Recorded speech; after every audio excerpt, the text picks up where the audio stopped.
சரி, நாம் ஜெபிக்கலாம்.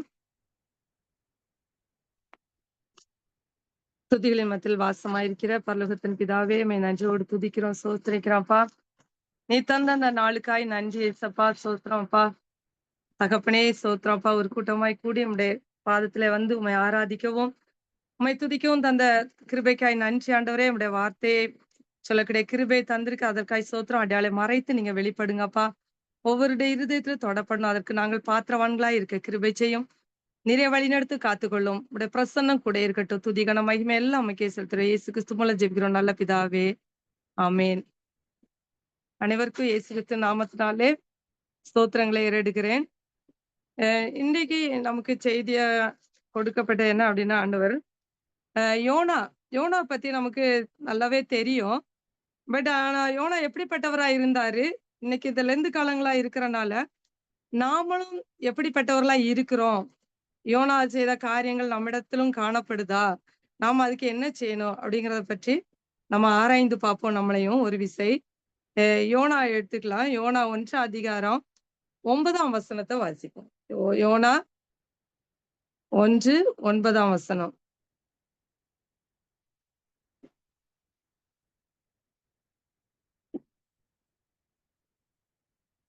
பக்கம் 1073.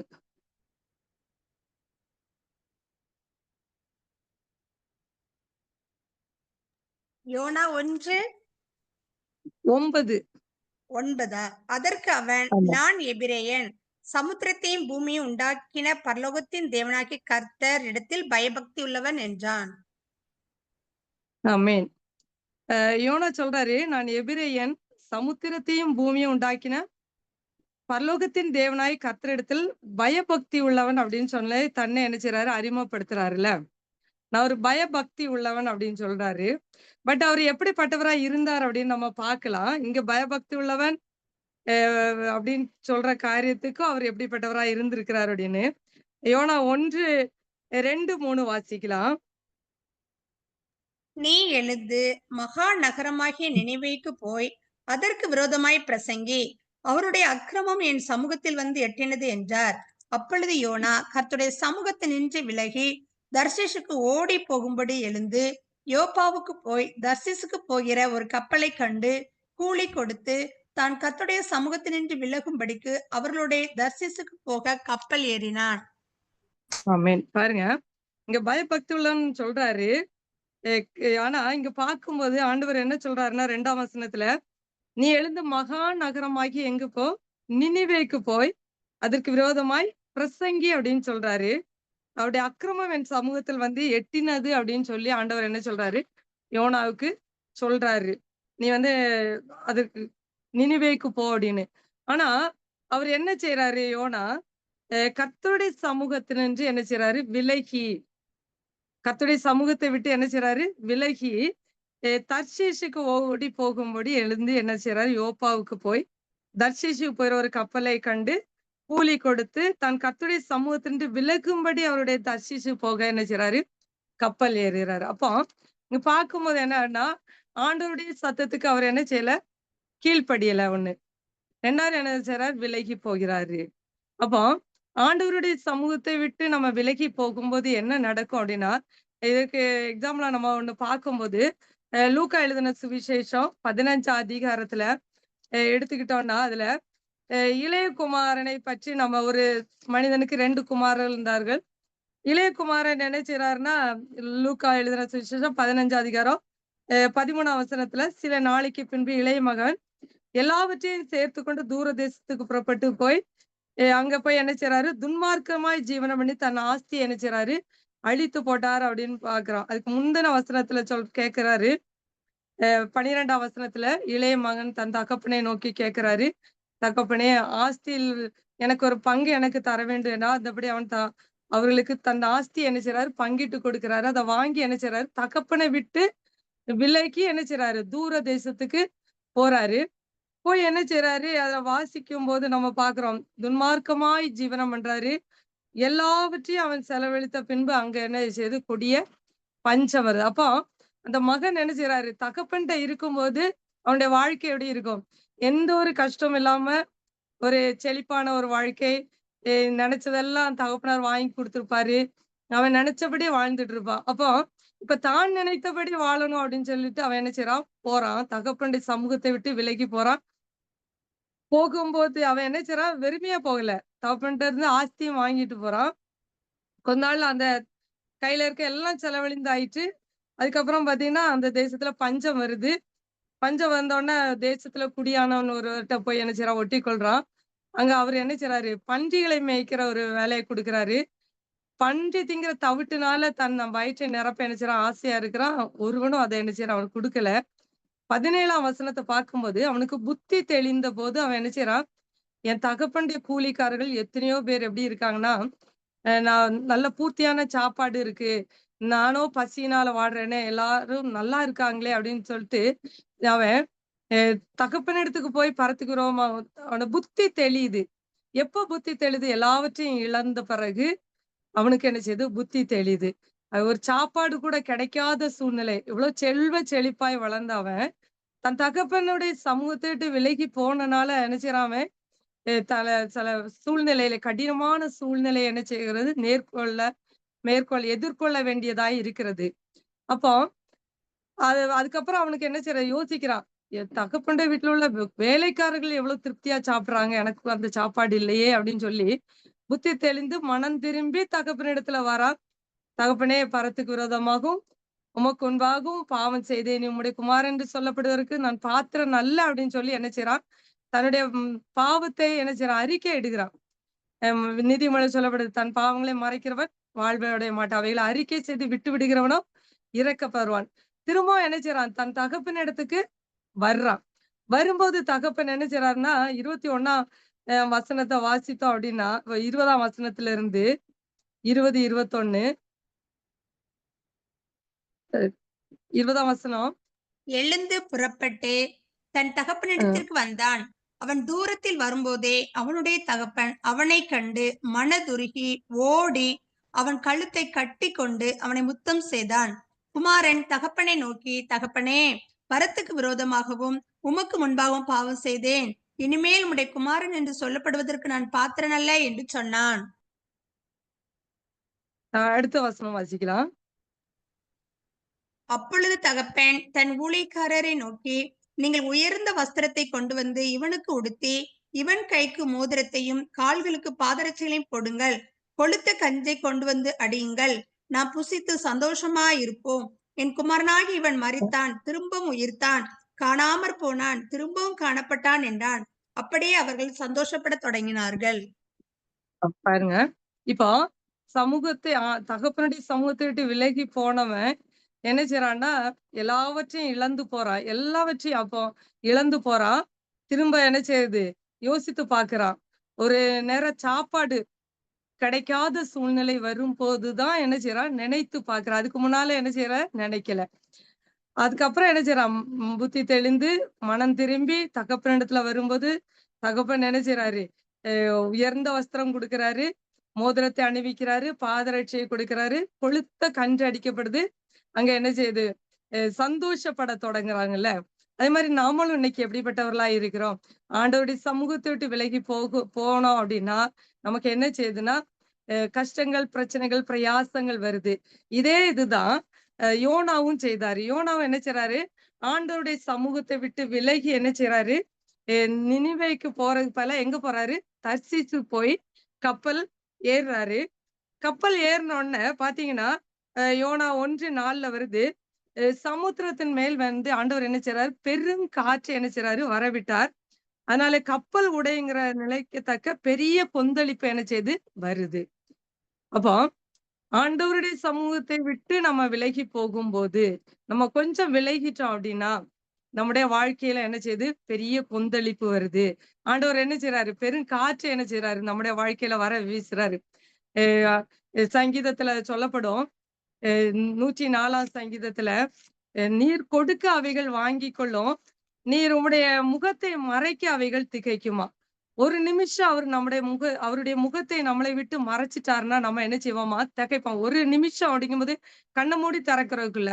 அப்போ நம்ம அவருடைய சமூகத்தை விட்டு ஒருபோதும் என்ன செய்யக்கூடாது? விலகி போகக்கூடாது. விலகி போறனால என்ன ஆண்டவரு பெருங்காற்று வருது, கொந்தளிப்பு வருது.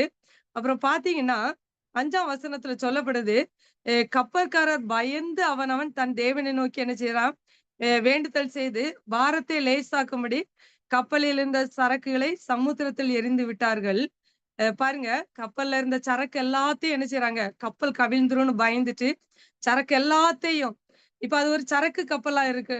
அப்போ தா ஒருவேளை அத விக்கிறதுக்கு கொண்டு போயிருக்கலாம். இல்ல விக்கிறதுக்காக வாங்கிட்டு வந்திருக்கலாம். ஒரு இடத்துல இருந்து இன்னொரு இடத்துக்கு கொண்டு போறதுக்கு. அப்போ பாருங்க, அது எல்லாத்தையும் தூக்கி என்ன செய்றாங்க? கடல்ல போடுறாங்க. அங்க ஒரு பெரும் நஷ்டம் வருது. அப்ப இது எதுலருந்து வருதா? ஆண் சமூகத்தை விட்டு விலகி போறனால. ஆனா, யோனா என்ன செய்றாரு? அயர்ந்த நித்திரை பண்றாரு. அதுக்கு முன்னால அந்த வசனத்துல வாசிக்கிறோம். அ அந்த கப்பற்காரர் பயந்து தன் தன் தேவனை நோக்கி எல்லாத்தையும் தூக்கி வெளிய போடுறாங்க. அப்போ ஒரு பெரிய இழப்பு ஏற்படுது. அப்புறம் பார்த்தீங்கன்னா, 6ஆம் வசனத்துல வரும். மாலுமி அவனிடத்துல வந்து சொல்றாரு, "நீ நித்திரை பண்ணுகிறது என்ன? எழுந்திருந்து உன் தேவனை நோக்கி வேண்டிக்கொள். நாம் அழிந்து போகாதபடிக்கு சுவாமி ஒருவேளை நம்மை நினைத்தருளுவார்" அப்படின்னு சொல்லிட்டு 7ஆம் வசனத்துல சொல்லப்படுகிறது.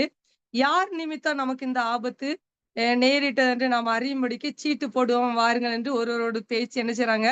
சீட்டு போடுறாங்க. அந்த சீட்டு யார் பேர்ல விழுது? யோனாவின் பேர்ல சீட்டு விழுதுது. அப்ப அவங்க கேட்கறாங்க. அப்பதான் அந்த 8ஆம் வசனத்துல கேட்கறாங்க. அ யார் நிமித்தம் அந்த ஆபத்து நமக்கு நேரிட்டது என்று நீ எங்களுக்கு சொல்ல வேண்டும். உன் தொழில் என்ன? நீ எங்கிருந்து வருகிறாய்? உன் தேசம் எது? நீ என்ன ஜாதியான்? அப்படின்னு கேட்கும்போது அந்த 9ஆம் வசனத்த சொல்றாரு பாருங்க. எவ்வளவு தைரியமா நான் எபிரெயன், சமுத்திரத்தையும் பூமியையும் உண்டாக்கின பரலோகத்தின் தேவனாகிய கர்த்தரிடத்தில் பயபக்தி உள்ளவன் அப்படின்னு சொல்றான். இன்னைக்கு நம்மள ஒரு விசை சற்று ஆராய்ந்து பார்ப்போம். இன்னைக்கு நானும் கூட நம்ம ஜெபிக்கிறோம், வேதம் வாசிக்கிறோம், ஆலயத்துக்கு போறோம். நம்ம பாஸ்டிங் பிரேயர் இருக்கிறோம். மத்தவர்களுக்கு சத்தியத்தை சொல்றோம். எல்லாமே இருக்கிறோம். ஆனா, நம்ம ஆண்டவருக்கு கீழ்ப்படிகிறோமா? ஆண்டவருடைய சத்தத்துக்கு செவி கொடுக்கிறோமா? பார்த்தீங்கன்னா, வேதத்துல ஆபிரகாம ஆபிரகாம் பார்க்கும்போது ஆதியாகமம் 12 1ஆம் வசனத்துல கர்த்தர் ஆபிரகாம்ட்ட சொல்றாரு. ஆதியாகமம்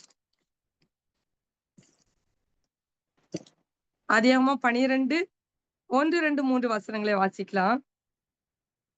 கர்த்தர் ஆபிரகாமை நோக்கி, நீ உன் ம். தேசத்தையும் உன் இனத்தையும் உன் தகப்பனுடைய வீட்டையும் விட்டு புறப்பட்டு நான் உனக்கு காண்பிக்கும் தேசத்துக்கு போ. நான் உன்னை பெரிய ஜாதியாக்கி உன்னை ஆசீர்வதித்து உன் பேரை பெருமைப்படுத்துவேன். நீ ஆசீர்வாதமாயிருப்பாய். உன்னை ஆசீர்வதிக்கிறவர்களை ஆசீர்வதிப்பேன். உன்னை சபிக்கிறவர்களை சபிப்பேன். அடுத்த பூமியிலுள்ள வசனம். ஆசீர்வதிக்கப்படும் என்றார். கர்த்தர் பாருங்க. ஆபிரகாமுக்கு 4ஆம் சொன்னபடியே வசனம். அவன் புறப்பட்டு போனான். லோத்தும் அவனோடே கூட போனான். ஆரானை விட்டு புறப்பட்ட போது 75 வயதுள்ளவனாயிருந்தான். ஆமென். பாருங்க. கர்த்தர் ஆபிரகாமை நோக்கி, "நீ உன் தேசத்தையும், உன் இனத்தையும், உன் தகப்பனுடைய வீட்டையும் விட்டு புறப்பட்டு, நான் உனக்கு காண்பிக்கும் தேசத்துக்கு போ" அப்படின்னு சொல்லிட்டு, அவருக்கு ஒரு வாக்குத்தத்தத்தையும் குடுக்குறாரு. "நான் உன்னை பெரிய ஜாதியாக்கி உன்னை ஆசீர்வதித்து, உன் பேரை பெருமைப்படுத்த நீ ஆசீர்வாதமாயிருப்பாய். உன்னை ஆசீர்வதிக்கிறவர்களை ஆசீர்வதிப்பேன். உன்னை சபிக்கிறவர்களை சபிப்பேன். பூமியிலுள்ள வம்சங்கள்லாம் உனக்கு ஆசீர்வதிக்கப்படும்" என்றார். கர்த்தர் ஆபிரகாமுக்கு சொன்னபடியே அவன் என்ன செய்தான்? புறப்பட்டு போனானாமே. அப்போ பாருங்க, ஒரு நிமிஷம் யோசித்து பாருங்க. உன் தேசம், உன் தகப்பன் வீடு எல்லாவற்றையும் விட்டு புறப்பட்டு போ அப்படிங்கிறாரு. எங்க போணும் எதுன்னு கூட அவர் என்ன செய்யல கேட்கல.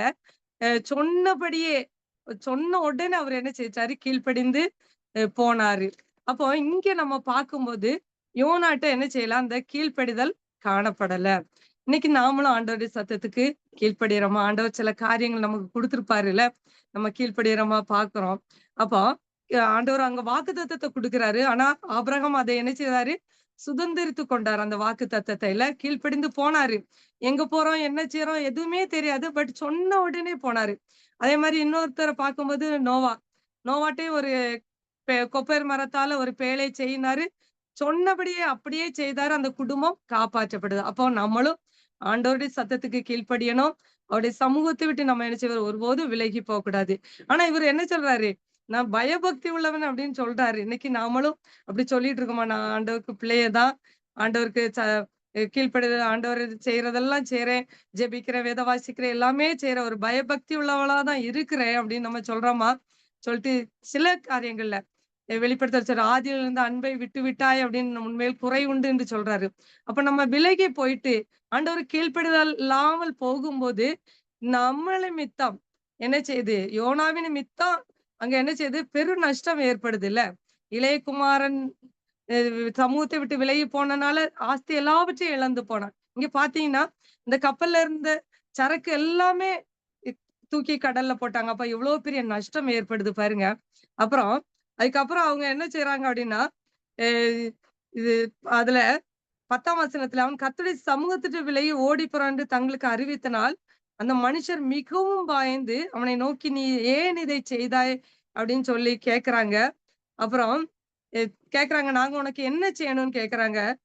12ஆம் வசனத்த வாசிங்க. "இதற்கு என்ன பண்ணலாம்?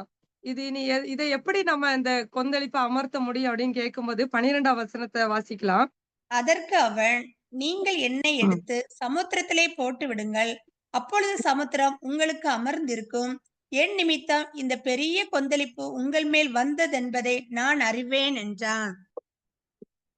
பாருங்க. யார் நிமித்தம் வந்தது? என் நிமித்தம். ஒருவேளை நம்ம கூட ஆண்டவர்ட்ட கேட்கலாம். ஆண்டவரே, எங்க வீட்ல சில பிரச்சனைகள், வியாதிகள், கஷ்டங்கள், கடன் பாரங்கள் அ என்ன வந்தாலும், ஏசப்பா அது யார் நிமித்தம்? என் நிமித்தம் வந்திருக்கா? இல்ல யார் நிமித்தம் இந்த வந்திருக்கு? உமக்கு பிரியமில்லாத காரியத்த நாங்க செய்யிட்டோமா? உம்முடைய சமூகத்த விட்டு நாங்க விலகி போயிட்டோமா? உமக்கு கீழ்ப்படியாம ஏதாவது செய்துட்டோமா? அப்படின்னு நம்ம என்ன செய்யணும்?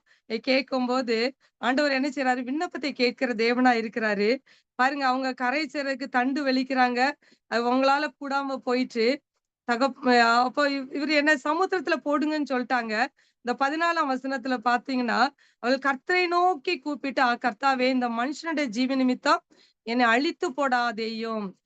அப்ப ஆண்டவர நோக்கி நம்ம விண்ணப்பம் பண்ணக்கூடியவர்களா இருக்கணும். என்ன ஒரு பிரச்சனைகள் வந்தாலும், எந்த ஒரு கஷ்டங்கள் வந்தாலும் நம்ம, "ஆண்டவரே, நீர் எங்களுக்கு இதிலிருந்து விடுதலை தாரு ஆண்டவரே. இந்த பிரச்சனையிலிருந்து எங்களை விடுவி ஆண்டவரே. இந்த வியாதியிலிருந்து எங்கள விடுவியும்." எகிப்தில இருக்க ஒரு வியாதி உனக்கு வரப்பண்ணேன்ருக்காரு. நமக்காக, நம்முடைய பாவங்களுக்காய், நம்முடைய அக்கிரமங்களுக்காய், நம்முடைய பலவீனங்களுக்காய், நம்முடைய எல்லாவற்றுக்காக தான் அவர் சிலுவை சுமந்தார். அப்ப நம்ம சொல்லலாம், "ஆண்டவரே, நீங்க எனக்காக சிலுவை சுமந்துட்டீங்கப்பா.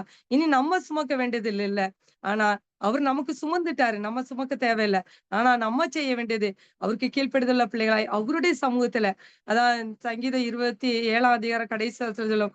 "திடமனதாய் இருந்து கர்த்தருக்கே காத்திரு. அவர் உன் இருதயத்தை ஸ்திரப்படுத்துவார்." அதே மாரி சங்கீதம் 1ஆம் அதிகாரத்துல சொல்லப்படும். கர்த்தருடைய வேதத்தில் பிரியமாய் இருந்து, இரவும் பகலும் அவருடைய வேதத்தை தியானிக்கிற மனுஷன் பாக்கியவான். அவன் நீர்க்கால்களமா ஓரமாய் நடப்பட்டு, தன் காலத்தில் தன் கனியை தந்து இலையுதிராதிருக்கிற மரத்தைப் பொழிப்பான்.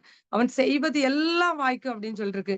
நம்ம செய்வது எல்லாம் வாய்க்குமா? நம்ம அவருடைய பாதத்துல காத்திருக்கக்கூடிய பிள்ளைகளாய், அவருக்கு பிரியமானத செய்யக்கூடிய பிள்ளைகளாய் இருக்கணும். அதே மாரி சங்கீதம் 143:10 சொல்லும். "உமக்கு பிரியமானதை செய்ய எனக்கு போதித்தருள் ஆண்டவரே" அப்படின்னு நம்ம கேட்கக்கூடிய பிள்ளைகளா இருக்கணும். அது மாரி ஏதாவது ஒண்ணு நடந்து, "ஆண்டவரே, நான் உம்மை விட்டு உமக்கு கீழ்ப்படிதல் இல்லாத அதாவது காரியம் செய்துட்டேனா, உமக்கு பிரியமில்லாத காரியம் செய்துட்டேன், என்ன மன்னியும்" அப்படின்னு அவங்க கேட்கறாங்க. "எங்களை அழித்து போடாதேயும், குற்றமில்லாத இரத்த பழியை என் மேல் சுமத்தாதேயும் தேவரீர். கர்த்தர் உமக்கு சித்தமாயிருக்கிறபடி செய்கிறீர்" என்று சொல்லி, யோனாவ என்ன எடுத்து சமுத்திரத்துல போடுறாங்க. அ சமுத்திரம் என்ன செய்யுது?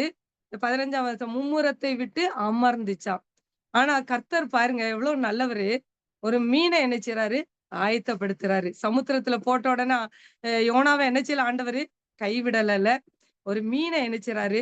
ஆயத்தப்படுத்துறாரு. நம்முடைய தேவன் நம்மள ஒருபோதும் என்ன செய்வாரு? கைவிடவே மாட்டாரு. நம்மள என்ன செய்றாரு? அவருடைய பிள்ளையாய், நம்ம அவருக்கு பிரியமான பிள்ளைகளாய், அவருடைய காரியத்தை செய்யற பிள்ளைகளாய் நாம இருக்கணும்னு ஆண்டவர் என்ன செய்றாரு? நம்ம அனைவரையும் விரும்புறாரு. இன்னைக்கு நம்ம ஒரு நிமிஷம் நம்ம யோசித்து பார்க்கணும். நம்ம பிள்ளைங்க பாருங்க, நம்ம சொல்றதுக்கு கீழ்ப்படியல அப்டின்னா, நம்ம எவ்ளோ வேதனைப்படுறோம், எவ்ளோ கஷ்டப்படுறோம், டென்ஷன் ஆயிரும், கோவப்படுறோம் இல்ல? அதே மாரி தான் நம்முடைய தகப்பன். நம்ம ஒவ்வொருவரும் அவருக்கு பிரியமானத செய்யணும். அவருடைய சமூகத்துல இருக்கக்கூடிய பிள்ளைகளா இருக்கணும் ஆண்டவர் விரும்புறாரு. பாருங்க, யோனா என்ன செய்றாரு? இப்ப மீன் வயித்துல இருந்து 3 நாள் ராப்பகல் இருந்து 2ஆம் அதிகாரம் 1ஆம் வசனத்துல தன் தேவனாய் கர்த்தரை நோக்கி என்ன செய்றாரு? விண்ணப்பம் பண்றாருல்ல. அப்போ நம்ம கர்த்தரை நோக்கி விண்ணப்பம் பண்ணும்போது, அவரு கண்டிப்பா என்ன செய்றாரு? நம்ம நெருக்கத்தில் இருக்கும்போது, நம்ம கஷ்டத்துல இருக்கும்போது, பிரயாச 2ஆம் அதிகாரம் 2ஆம் வசனத்த வாசிக்கலாம். யோனா 2:2.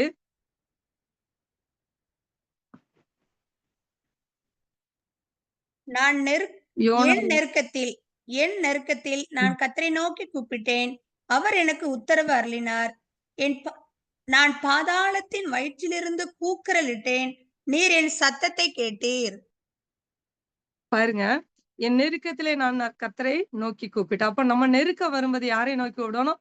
கர்த்தரை நோக்கி கூப்பிடணும். எரேமியால சொல்லப்படும் 33ஆம் அதிகாரம் 3ஆம் வசனத்துல, என்னை நோக்கி கூப்பிடு, அப்பொழுது நான் உனக்கு உத்தரவு கொடுத்து, நீ அறியாதது உனக்கு எட்டாததுமான பெரிய காரியங்களை உனக்கு அறிவிப்பேன் இருக்கிறார். அப்ப நம்ம எந்த ஒரு நெருக்கம் வரும்போதும், நம்ம ஆண்டவரை நோக்கி கூப்பிடும்போது அவர் என்ன செய்றாரு? நம்மளுடைய விண்ணப்பத்தை கேட்கிற தேவனாய் இருக்கிறாரு. இங்க பாத்தீங்கன்னா, அவர் நெறைய விஷயங்கள் சொல்றாரு. 5ஆம் வசனத்துல சொல்றாரு. தண்ணீர்கள் பிராண பரியந்தம் என்னை நெருக்கிறது. ஆழி என்னை சூழ்ந்தது. ஆழின்னா கடல் என்னை சூழ்ந்தது.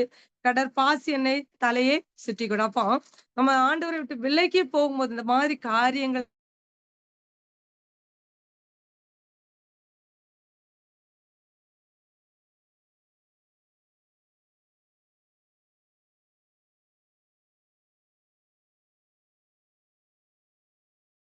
படணும். கேக்குதா? கேக்குதுக்கா, கேக்குது. எனக்கு கரண்ட் போயிருச்சு. சரி. ம். அப்ப நம்மளும் கர்த்தருடைய சமூகத்தை விட்டு ஒருபோதும் என்ன செய்யக்கூடாது? விலகி போகிற பிள்ளைகளாய் நம்ம இருக்க கூடாது. நம்ம அப்படி ஏதாவது விலகி போகும்போது தான் சில காரியங்கள் ஆண்டவர் நம்முடைய வாழ்க்கையில என்ன செய்றாரு? அனுமதிக்கிறாரு. யோனாவுடைய வாழ்க்கையில வந்த மாதிரி. யோனாவு நிமித்தம் அந்த கப்பல்ல இருந்தவங்களுக்கு ஒரு நஷ்டம் இல்ல. அப்போ நம்ம நிமித்தம் சமயங்கள் நஷ்டங்கள் ஏற்படலாம், பிரச்சனைகள் ஏற்படலாம். நம்ம ஆண்டவருடைய பாதத்துல இருந்து, ஆண்டவரை நோக்கி கூப்பிடும்போது, அந்த நெருக்கத்திலிருந்து அவர் நமக்கு விசாலத்தை உண்டாக்குற தேவனாய் இருக்கிறார். அப்போ ஒருபோதும் நம்ம என்ன செய்யக்கூடாது? ஆண்டவருடைய சமூகத்த விட்டு விலகி போகக்கூடாது. அவருக்கு கீழ்ப்படிதல் உள்ள பிள்ளைகளாய் நாம் என்ன செய்யணும்? காணப்படும். ஆபிரகாம் கீழ்ப்படிந்தார். நோவா கீழ்ப்படிந்தார். கீழ்ப்படிந்தனால அவங்க அந்த வாக்குத்தத்தங்களை சுதந்திரித்துக் கொண்டாங்க. இன்னைக்கு சொன்ன மாதிரி எசேக்கியேல வாசித்த மாரி, இனி தாமதிப்பதில்லைல. அவர் சொன்ன வாக்குத்தத்தங்கள் நிறைவேறும். அப்ப நம்ம அதற்கு தகுதியுள்ளவர்களாய் மாற்றப்படும்போது, கண்டிப்பா அவர் என்ன செய்வாரு? நமக்கு வாக்குத்தத்தங்களை நிறைவேற்ற வல்லவரா இருக்கிறார். சிஸ்டர் சொன்ன மாரி இனி தீங்கை நம்ம என்ன செய்ய மாட்டோம்? காண மாட்டோம். அப்ப அவருடைய சத்தத்துக்கு செவி கொடுக்கணும். அவருடைய பாதத்துல காத்திருக்கணும். அவருடைய சமூகத்த விட்டு ஒருபோதும் நம்ம என்ன செய்ய விலகி போகக்கூடாது. 2வது பார்த்தீங்கன்னா, 2ஆம் தரமும் கர்த்தருடைய வார்த்தை என்ன செய்யுது? அ நோ யோனாவுக்கு வருது. 3ஆம் அதிகாரத்துல பார்த்தோம்னா, 3ஆம் அதிகாரம் 2ஆம் வசனத்துல, "நீ எழுந்து மகா நகரமாகிய நினிவேக்கு போய், நான் உனக்கு கற்பிக்கும் வார்த்தையை அதற்கு விரோதமாக பிரசங்கி" அப்படிங்கிறாரு இல்ல? கர்த்தர் கற்பிக்கிற வார்த்தையே, ஆண்டவர் என்ன சொல்ற வார்த்தையே. இன்னைக்கு சிஸ்டர் கூட்ட கேட்டா சொன்னாங்க, 7 நிமிஷம் தான் 5 நிமிஷம் தான். சாரி 7 நிமிஷம். நீங்க 5 நிமிஷம்னு நெனச்சு பேசுங்க. ஆனா ஆவியானவர் உங்களுக்கு என்ன வார்த்தை குடுக்குறாரோ, கண்டிப்பா அவர் பேச வைப்பாரு. நீங்க தைரியமா பேசலாம். அ அவர் என்ன குடுக்குறாரோ, அத கண்டிப்பா அவர் பேச வைப்பாரு. அது அந்த டைமுக்குள்ளே அவர நம்மள என்ன செய்வாரு? முடிக்க வைப்பாரு. கண்டிப்பா கர்த்தர் உங்களை கொண்டு பெரிய காரியங்களை செய்வார். இப்ப பாருங்க, இப்ப அவன் என்ன செய்றாருன்னா, 3ஆம் வசனத்துல பாத்தீங்கன்னா, யோனா எழுந்து கர்த்தருடைய வார்த்தையின்படியே நினிவேக்கு என்ன செய்றாரு? போறாரு. அப்ப முதல்ல என்ன செய்யல? கர்த்தருடைய வார்த்தையின்படி போகல. கர்த்தருக்கு கீழ்ப்படியல. இப்ப என்ன செய்றாரு? கீழ்ப்படிந்து நினைவுக்கு போய், அங்க போய் என்ன செய்றாரு? 3 நாள் பிரயாணப்பட்டு விஸ்தாரமான மகா பெரிய நகரமா இருந்துச்சு அந்த நினிவே. அங்க போய் பிரயாணம் பண்ணி, அங்க போய் என்ன செய்றாரு? பிரசங்கிக்கிறாரு. என்ன அப்டின்னா, என்ன சொல்றாருன்னா, இந்த நினிவே கவிழ்க்கப்பட்டு போகும் அப்டின்னு சொல்லி சொல்றாரு. சொன்ன உடனே அங்குள்ள மக்கள் பாருங்க, உடனே கீழ்ப்படியிறாங்க பாருங்க. 3ஆம் அதிகாரம் 5ஆம் வசனத்துல, அ அப்பொழுது நினிவேல ஜனங்கள் தேவனை விசுவாசித்து உபவாசம் செய்யும்படி கூறினார்கள். பெரியோர் முதல் சிறியோர் மட்டும் என்ன செய்றாங்க? ரெட்டுடுத்திக் கொண்டார்களாம். அப்போ ஆண்டவருடைய சத்தியத்தை ஆண்டவர் நம்ம ஒவ்வொருவரும் ஆண்டவர் இன்னைக்கு மற்றவர்களுக்கு சொல்லணும்னு ஆண்டவர் எதிர்பார்க்கிறார்ல. அ உலகமெங்கும் சுவிசேஷம் அறிவிக்கப்படணும்னு சொல்றாரு. அப்ப ஆண்டவருடைய வார்த்தைய நாம என்ன செய்யணும்? அறிவிக்க பிள்ளைகளா இருக்கணும். ஆண்டவரே நான் என்ன சொல்லணும் ஆண்டவரே? ஆண்டவர் இது என்ன சொல்றாரு? "நினிவே கவிழ்க்கப்பட்டு போகும்" அப்படின்னு சொல்றாருல்ல. அப்ப போய் சொல்றாரு. சொன்னோனே அந்த மக்கள் கீழ்ப்படிந்து, பெரியோர் முதல் சிறியோர் மட்டும் ரெட்டுடுத்தி இருக்கிறாங்க. அப்புறம் இத யாரு கேள்விப்படுறான்னா, ராஜா தானும் தன் பிரதானிகளும் 7ஆம் வசனத்துல பாருங்க, அவங்களும் சாரி 6ஆம் வசனத்துல, இந்த செய்தி நினிவேயின் ராஜாவுக்கு எட்டின போது, அவன் தன் சிங்காசனத்தை விட்டு எழுந்து, தான் உடுத்திருந்த உடுப்பை கழற்றி போட்டு, ரெட்டை உடுத்திக்கொண்டு சாம்பல்ல உட்கார்ந்தான். பாருங்க. அப்ப ராஜாவும் உட்கார்றாரு. அப்ப அந்த வார்த்தைக்கு என்ன செய்றாரு? கீழ்ப்படிதல். இப்ப கீழ்ப்படிதல் ரொம்ப ரொம்ப முக்கியமான ஒன்று. கீழ்ப்படிந்து பாருங்க அங்க மனுஷரும், மிருகங்களும் 7ஆம் வசனத்துல பார்த்தா மாடுகளும், ஆடுகளும் ஒன்றும் ருசி பாராதிருக்கவும், மேயாமலும், தண்ணீர் குடியாமல் இருக்கவும், மனுஷரும், மிருகங்களும் ரெட்டினால் மூடிக்கொண்டு தேவனை நோக்கி உரத்த சத்தமாய் கூப்பிடவும், அவரவர் தம் தம் பொல்லாத வழியையும், தம் தம் கைகள்ல கொடுமையை விட்டு திரும்பவும் கடவர்கள் அப்படின்னு சொல்லப்பட்டுதான். அப்ப நம்மளும் ஆண்டவருடைய பாதத்துல, ஆண்டவரே நாங்க எங்க பொல்லாத காரியங்கள் ஏதாவது செய்திருந்தோமான ஆண்டவரே, ஏசப்பா நீர் எங்களை மன்னி ஆண்டவரே, எங்களுடைய கைகளில் உள்ள கொடுமைகளை எங்களை விட்டு எடுத்து போடுங்க ஏசப்பா அப்படின்னு நம்ம ஆண்டவருடைய பாதத்துல இருக்கும்போது ஆண்டவர் கண்டிப்பா என்ன செய்யறாரு? நமக்கு நன்மை செய்கிறவராய் இருக்கிறாரு. பாருங்க 9ஆம் வசனத்துல யாருக்கு தெரியும் நம்ம அழித்து போகாதபடிக்கு ஒருவேளை தேவன் மனஸ்தாபப்பட்டு நம்முடைய உக்கிர கோபத்தை விட்டு திரும்பினாலும் திரும்புவார் என்று கூறச் சொன்னான். அவங்க என்ன செய்றாங்க? தங்கள் பொல்லாத வழியை விட்டு திரும்ப தேவன் அவருடைய கிரியைகளை பார்த்து, நாம் அவர்களுக்கு செய்வேன் என்று சொல்லியிருந்த தீங்கை குறித்து மனஸ்தாபப்பட்டு அவரை செய்யாதிருந்தார். அப்போ நம்முடைய தேவன் எப்படிப்பட்ட தேவன் அப்படின்னா, மனஸ்தாபப்படுகிற தேவன். அவர் மனதுருகிற தேவன். இன்னைக்கு நம்மளும் அவருடைய பாதத்துல நம்ம வந்து அமரும்போது, ஆண்டவரே என் என் சொன்ன மாரி கோணலான வழிகளை செவ்வையாக்குங்க. கரடு முரடான என்னுடைய வாழ்க்கையை மாற்றி போடுங்க. மேடு பள்ளமா இருக்கிற என்னுடைய வாழ்க்கையை சமமாக்கி தாங்க அப்படின்னு சொல்லிட்டு அவருடைய பாதத்துல இருக்கும்போது, கண்டிப்பா அவர் எப்படிப்பட்ட தேவனா இருக்கிறாராம்? மனஸ்தாபப்படுகிற தேவன். அப்ப அந்த நினிவேல உள்ள மக்களுக்காக ஆண்டவர் என்ன செய்றாரு? மனஸ்தாபப்படுகிறாரு. இன்னைக்கு எத்தனையோ மக்கள் ஆண்டவர தெரியாம இருக்கிறாங்க. அவர்களுக்காக ஆண்டவர் என்ன செய்றார்? எல்லாருக்காக ஆண்டவர் மனஸ்தாபப்படுகிற தேவனாய் இருக்கிறார். அப்ப நம்ம அவரை நோக்கி கூப்பிடும்போது, கண்டிப்பா அவர் என்ன செய்வாரு? நமக்கு இரக்கம் செய்கிற தேவனாய் இருக்கிறாரு. அதுக்கு அடுத்து 4ஆம் வசனத்துல பார்த்தீங்கன்னா, அ இவரு என்ன செய்றாரு? யோனாவுக்கு இப்ப என்ன ஆயிடுச்சுன்னா, மிகவும் விசனமாயிருந்ததாம். ஏன் அப்டின்னா, அவன் கடும் கோபம் அவனுக்கு வருது. என்ன அப்டின்னா, கர்த்தரை நோக்கி விண்ணப்பம் பண்றான். நான் என் தேசத்தில் இருக்கும்போது நான் இதை சொல்லவே இது நிமித்தமே நான் முன்னமே தர்ஷிசு கோடிப்ப நீர் 4 அதிகாரம் 2ஆம் வசனத்துல சொல்றாரு.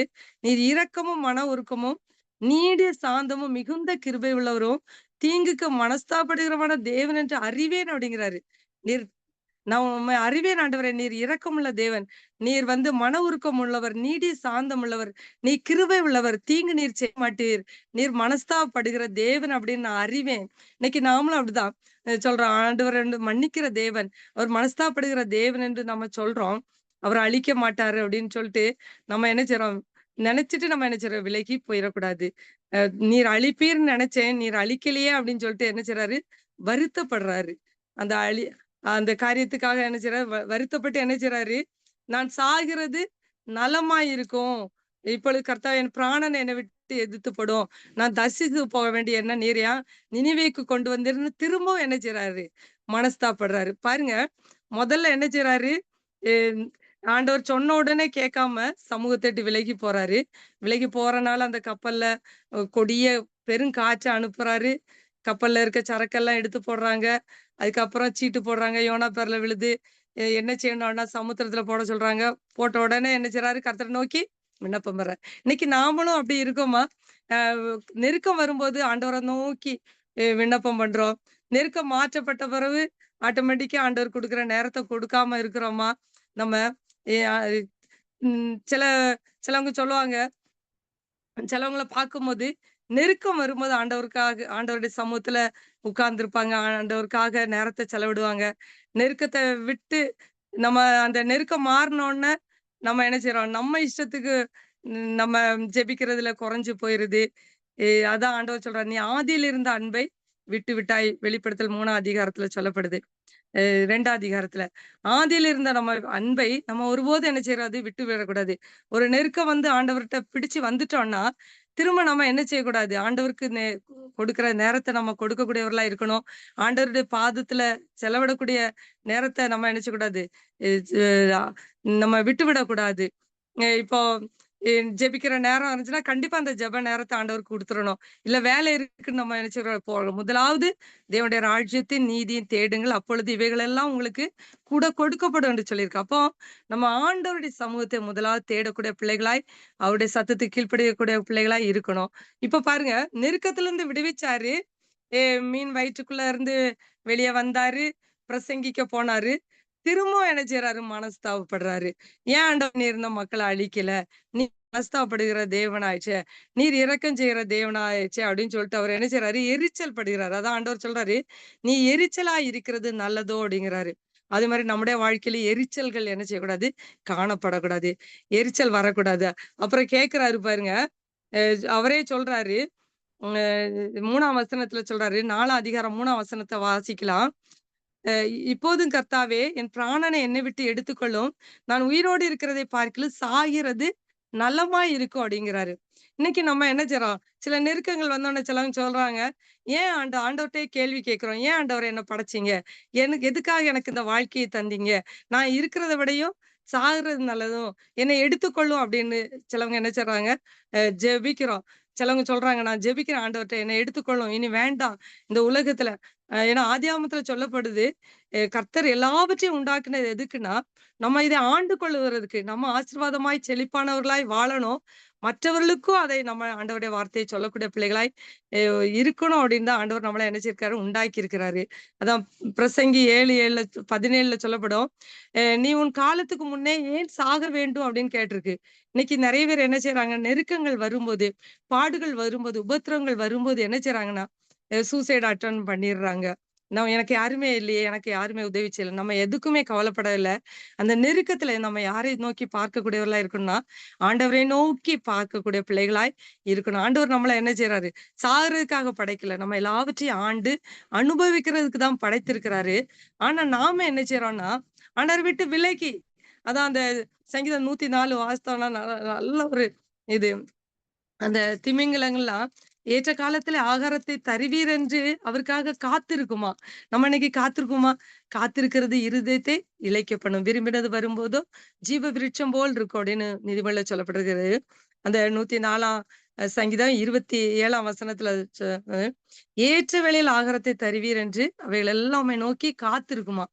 பாருங்க அந்த அம் திமிங்கலங்கள் கூட ஆண்டவர் குடுப்பாருன்னு காத்திருக்குதாம். ஆனா நம்ம இன்னைக்கு காத்திருக்கோமா? நம்மளால காத்திருக்க முடியாதுல்ல. ஆனா நம்ம வேற ஒரு டாக்டர பார்க்கணும்னா போய் காத்திருக்கிறோம். இப்போ ஒரு எலக்ட்ரிக் பில் கட்ட போனா இல்ல இருக்கணும்னா காத்திருக்கோம். மற்ற உலக பிரகாரமான காரியங்கள் எல்லாம் நம்ம காத்திருக்கோம். ஒரு பஸ்ஸு காத்திருக்கோம், ட்ரெயினுக்கு காத்திருக்கோம், ஃப்ளைட்டுக்கு காத்திருக்கோம், எல்லாத்துக்கும். ஆனா ஆண்டவருடைய சமூகத்துல காத்திருக்கோமா? ஒரு விசை நம்மளை ஆராய்ந்து பார்ப்போம். ஆண்டவருக்காக நேரத்த செலவிடுகிறோமா? அப்புறம் இன்னொரு இது சொல்லப்படுது அந்த 104ஆம் சங்கீதம் 28ல, "நீர் கொடுக்க அவைகள் வாங்கிக் கொள்ளும்.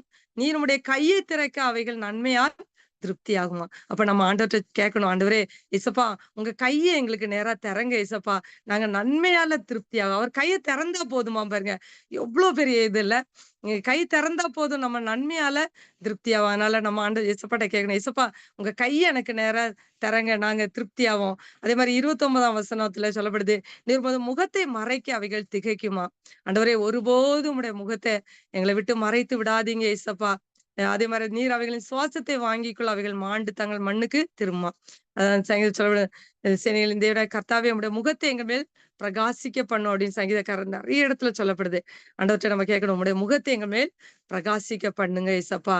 அதான் அ "இமைப்பொழுது என் முகத்தை மறைத்து விட்டேன்." அப்படிங்கிறார். இமைப்பொழுது ஏசாயால மறைக்கும்போது தான் நமக்கு சில காரியங்கள் நடைபெறுது. அப்போ ஆண்டவர நோக்கி நம்ம பார்க்கும்போது, அவர் மனஸ்தாபப்படுகிற தேவனா இருக்கிறாரு.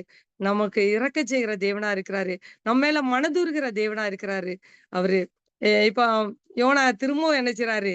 திரும்பவும் பழையபடி பழைய நிலைமைக்கு வராரு. நான் வந்து சாகிறது நலமா இருக்கும். நான் உயிரோடு இருக்கிறதை பார்க்கிறோம். சாகிறது நல்லது அப்படின்னு சொல்றாரு. சொல்லிட்டு என்ன செய்றாருன்னா, 5ஆம் வசனம் சொல்லப்படுகிறது. நகரத்துக்கு கிழக்கே போய் என்ன செய்றாரு? அ சம்பவிக்கிறது. நினிவேக்கு என்ன சம்பவிக்க போறதுன்னு பார்க்கணும். ஆண்டவர் அழிக்கிறாரா? இல்லையா? என்ன அப்படின்னு சொல்லிட்டு பார்க்கணும் அப்படின்னு சொல்லிட்டு, ஒரு குடிசை போட்டு என்ன செய்றாரு? அங்க நிழல்ல அந்த குடிசை நிழல்ல உட்கார்ந்திருக்கிறாரு. ஆண்டவர் என்ன செய்றாரு? எ 6ஆம் வசனத்துல பார்க்கும்போது, யோனாவுடைய தலையின் மேல் நிழல் உண்டாயிருக்கவும், அவனை அவனுடைய மனமடிவுக்கு நீங்கலாக்கவும், தேவனாய கர்த்தர் ஒரு ஆமணக்கு செடிய முளைக்க என்ன செய்றாரு? கட்டளையிடுறாரு. அந்த மனமடிவிலிருந்து அவனை நீங்கலாக்குறதுக்காக. அப்போ ஆண்டவர் சில காரியங்களை நம்முடைய வாழ்க்கையில அனுமதிக்கிறாரு. நம்ம இன்னைக்கு மனமடிவா இருக்கிறோமா? ஆண்டவரை விட்டு விலகி இருக்கிறோமா? ஆண்டவர் என்ன செய்றாரு? ஒரு ஆமணக்கு செடியை முளைக்க வச்ச உடனே அந்த ஆமணக்குனால யோனா மிகவும் சந்தோஷப்பட்டானாம். இன்னைக்கு நாமளும் உலக பிரகாரமான காரியத்துக்காக ஆண்டவரை நோக்கி விண்ணப்பம் பண்றோமா? எனக்கு இது வேணும் ஆண்டவரே, இது இல்ல. ஆண்டவரே இது எனக்கு தரல. இந்த காரியம் எனக்கு நடக்கலன்னு நம்ம நெனைக்கிறோமா? அந்த காரியம் நடந்துச்சுன்னா நம்ம சந்தோஷப்பட்டு சாட்சி சொல்றோமா? உலக பிரகாரமான காரியத்துல நாம சந்தோஷப்படுறோமா? பாருங்க, எ ஆண்டவர் வந்து நினிவே மக்களுக்காக பரிதபிச்சாரு, மனஸ்தாபப்பட்டாரு. பட் யோனா வந்து எதுக்காக சந்தோஷப்படுறாரு பாருங்க. ஒரு ஆமணக்கு செடிக்காக என்ன செய்றாரு? சந்தோஷப்படுறாரு. நாமளும் இன்னைக்கு உலகப்பிரமாண காரியங்கள் எனக்கு இன்னைக்கு அ அ இன்னைக்கு இந்த காரியம் நடக்கலையே, எனக்கு வீடு வாங்க முடியலையே, பிள்ளைகளுக்கு இந்த காரியம் நடக்கலையே, எனக்கு இது நடக்கலையே, மத்தவங்க எல்லாம் நல்லா இருக்கிறாங்களே அப்படின்னு நம்ம நெனைக்கிறோமா? இந்த உலக பிரகாரமான காரியத்துக்காக நம்ம இன்னைக்கு ஆண்டவர பார்த்துட்டு இருக்கிறோமா? எனக்கு இது நடக்கலையேன்னு வருத்தப்படுறோமா? மனஸ்தாபப்படுறோமா? அ அது கிடைச்ச உடனே சந்தோஷப்பட்டு இன்னைக்கு நெறைய பேர் பார்த்தீங்கன்னா, இன்னைக்கு கிராம ஊழியத்துக்குலாம் போகும்போது, அ ஒரு அ எல்லாருமே என்ன சொல்றது அப்படின்னா, அ பின்மாற்றத்துக்குள்ளாக போயிருக்காங்க நெறைய பேரு. எதனால பின்மாற்றம் அப்படின்னா, நம்ம இன்னைக்கு உலக பிரகாரமான காரியங்கள் நமக்கு கிடைக்கல. இப்ப யோனா மாதிரி ஆமணக்கு செடி கிடைச்சோனே அவ்ளோ சந்தோஷப்படுறாரு பாருங்க. அந்த ஆமணக்கு மேல் யோனா மிகவும் சந்தோஷப்பட்டான் இருக்கு. அப்போ உலக பிரகாரமான காரியங்கள் நம்ம கேட்டு கிடைக்கலனோனே, இன்னைக்கு ஆண்டவர விட்டு என்ன செய்றாங்க? பின்வாங்கி போறாங்க. அதான் 1 கொரிந்தியர் 15 அதிகாரம் த்துல வாசிக்கும்போது 15 அதிகாரம் 19ஆம் வசனத்துல 1 கொரிந்தியர் 15 அதிகாரம் 19ஆம் வசனத்துல, இம்மைக்காக மாத்திரம் நாம் கிறிஸ்துவின் மேல் நம்பிக்கையுள்ளவர்களாய் இருந்தால், எல்லா மனுஷரை பார்க்கிலும் பரிதபிக்கப்படத்தக்கவர்களாய் இருப்போமா. இம்மைக்காக மாத்திரம். ஏன்னா இம்மைக்குன்னா, இந்த உலகத்துக்கான காரியங்கள் நம்ம நடைபெறலன்னு நம்ம வருத்தப்பட்டுட்டு இருக்கோமா? ஒருபோதும் நம்ம என்ன செய்யக்கூடாது? வருத்தப்படக்கூடாது. நம்ம ஆண்டவருடைய பிள்ளைகளா இருக்கணும். ஆண்டவருடைய சத்தத்தை கேட்கிற பிள்ளைகளாய், ஆண்டவரே உம்முடைய பாதத்துல காத்திருக்கணும் அப்பா. உமக்கு பிரியமானதை செய்யக்கூடிய பிள்ளையா இருக்கணும்னு நாம அதுக்காக நம்ம ஆண்டவரை நோக்கி விண்ணப்பம் பண்ணக்கூடிய பிள்ளைகளா இருக்கும்போது, கண்டிப்பா ஆண்டவர் மத்தேயுல சொன்ன மாதிரி, நீங்க முதலாவது தேவனுடைய ராஜ்யத்தையும், நீதியையும் தேடுங்கள். அப்போது இவைகளெல்லாம் உங்களுக்கு கூட கொடுக்கப்படும்னு சொல்லப்பட்டிருக்கு. அப்ப நம்ம மறுமைக்குரிய காரியத்தை நம்ம தேடும்போது, இம்மைக்கான காரியத்தை நம்ம கர்த்தர் என்ன செய்றாரு? நமக்கு குடுக்குறாரு. குடுக்காம நம்மளுக்கு இருக்க மாட்டாரு. கர்த்தரை தேடுதலுக்கோ ஒரு நன்மையும் குறைபடாது என்று சொல்லப்படுகிறது. அவரு எல்லா காரியத்தையும் நமக்கு என்ன செய்வாரு? வாய்க்கச் செய்வாரு. நம்ம அவரை தேடி, அவருடைய காரியத்தை ஆண்டவரே நான் உமக்கு என்ன செய்யணும்? உமக்கு உமக்கு பிரியமானதை செய்ய பிள்ளைகளா மாற்றப்படணும். உம்முடைய சித்தத்தை அறியிற மகளாய் மாற்றப்படணும். உம்முடைய ஞானத்த தாரும். உம்முடைய வார்த்தை அறிவிக்கிற பிள்ளையா இருக்கணும். அப்படின்னு நம்ம நினைச்சேனோ, அவருடைய சித்தத்தை கேட்கும்போது, அவரு நம்முடைய காரியங்கள் எல்லாம் வாய்க்க பண்றாரு. இப்ப பாருங்க, சந்தோஷப்பட்ட உடனே ஆண்டவர் என்ன சொல்றாரு பாருங்க. ஆமணக்கு மேல் சந்தோஷப்பட்ட உடனே, ஆண்டவர் என்ன செய்றாருன்னா, ஆமணக்கு செடிக்கு மேல ஒரு பூச்சிய என்ன செய்றாரு? கட்டளையிடுறாரு. அந்த ஆமணக்கு செடிய அந்த பூச்சி ஆமணக்கு செடிய என்ன செய்யுது? அரித்து போட்ட உடனே, உஷ்ணமான ஒரு காற்றை ஆண்டவரு வீச செய்றாரு. முதல்ல பெருங்காற்று வருது. 2வது ஒரு உஷ்ணமான ஒரு காற்று வந்த உடனே, அவர் 4 அதிகாரம் 8ஆம் வசனத்த பார்த்தீங்கன்னா, உஷ்ணமான கீழ்காற்றை கட்டளையிட்டார். அப்பொழுது வெயில் யோனாவுடைய தலையில் படுகிறனால், அவன் சோர்ந்து போய் தனக்குள்ளே சாவை விரும்பி நான் உயிரோடு இருக்க பார்க்கிலும் சாகிறது நலமாயிருக்கும் அப்படின்னு சொல்றாரு. பாருங்க, இதே மாதிரி தான் நாமளும் இன்னைக்கு ஆண்டவர் செய்த ஒரு நிமிஷம் நம்ம இன்னைக்கு இன்னைக்கு வர நம்ம ஜீவனோட வச்சிருக்கிறார்ல. கொரோனா வந்துச்சு. எத்தனையோ பேர் இந்த உலகத்தை விட்டு கடந்து போயிருக்காங்க. எவ்வளோ பிரச்சனைகள், எல்லாவற்றிலும் அன்றியும் தேவ பக்தியா நடக்க மனதா இருக்கிறவர்கள் யாவரும் துன்பப்படுவார்களாம். ஆனாலும் ஆண்டவர் எல்லாவற்றிலிருந்து நம்மளை விலக்க வல்லவரா இருக்கிறார். இப்ப ஆண்டவருடைய பிள்ளை அப்படிங்கும்போது நமக்கு கஷ்டங்கள் வராது, பிரச்சனைகள் வராதுன்னு கிடையாது.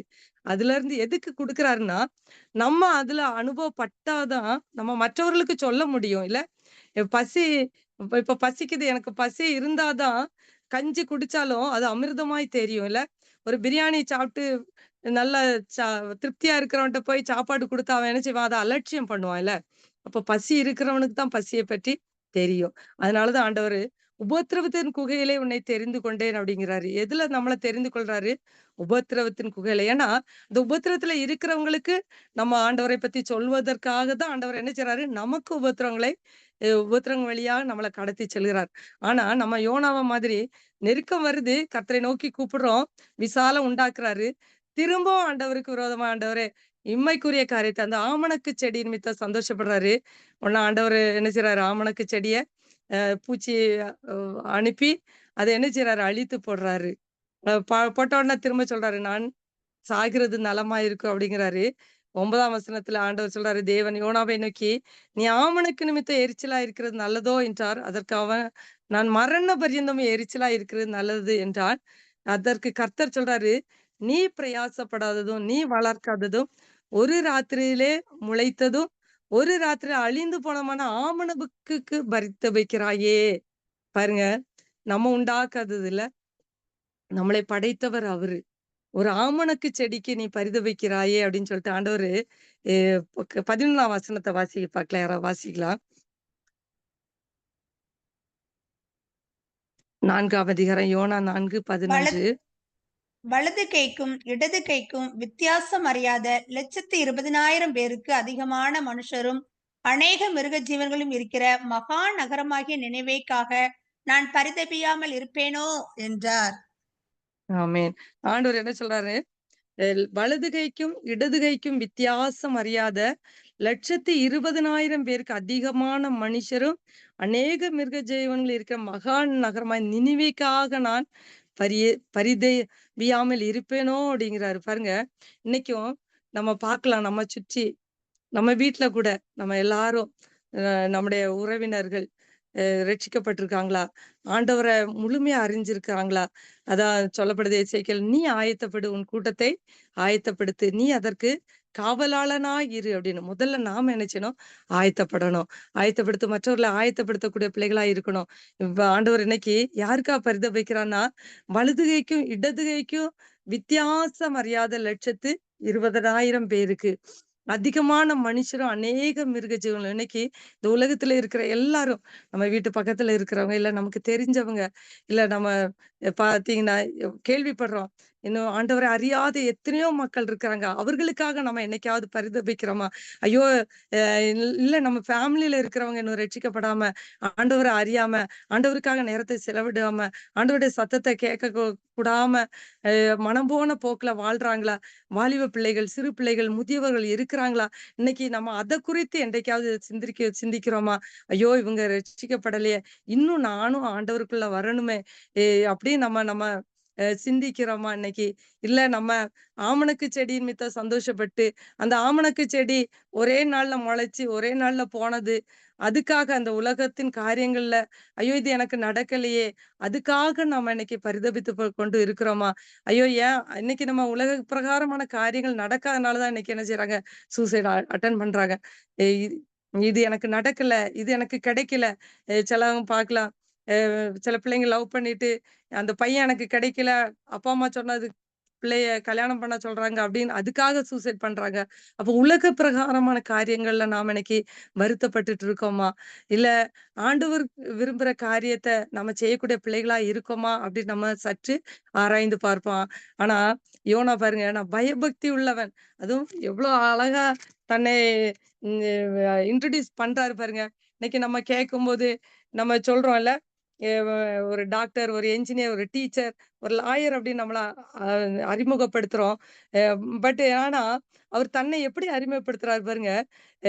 நான் எபிரெயன், சமுத்திரத்தையும் பூமியையும் உண்டாக்கின பரலோகத்தின் தேவனான கர்த்தரிடத்தில் பயபக்தி உள்ளவன் என்று சொன்ன யோனா எப்படிப்பட்டவராய் இருக்கிறார் பாருங்க.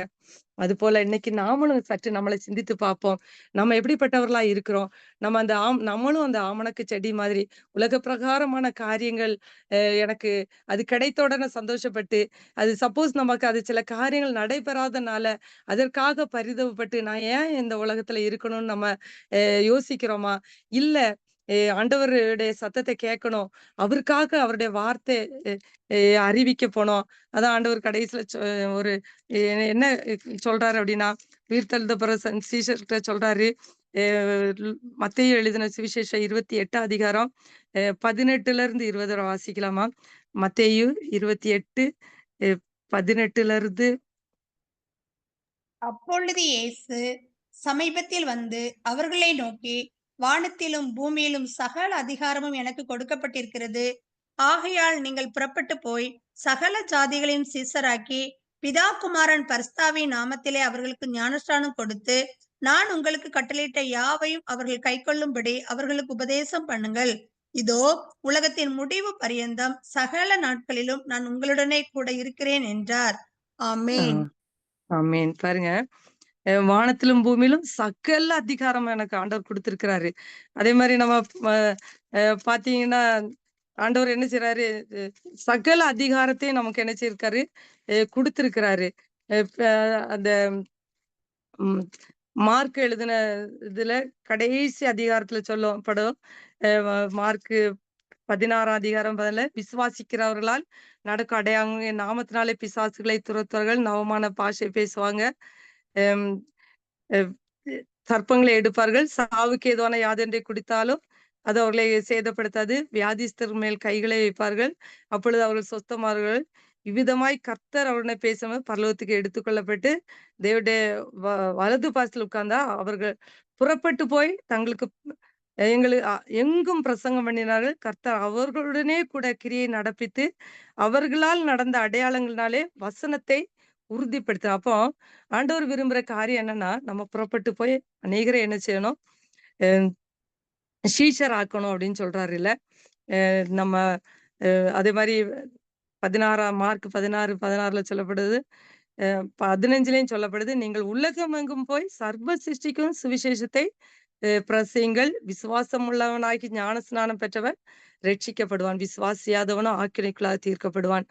விசுவாசிக்கிறவர்களால் நடக்கும் அடையாளங்கள், நம்மளால் நடக்கும் அடையாளங்கள், கைகளை வைக்கும்போது வியாதிகள் சொஸ்தமாகும், பிரச்சனைகள் மாற்றப்படும், பிசாசுகள் துரத்தப்படும், எல்லா காரியங்களும் நடக்கும். அப்பேற்பட்ட காரியத்தை நாம செய்யக்கூடிய பிள்ளைகளாய் நாம என்ன செய்யணும்?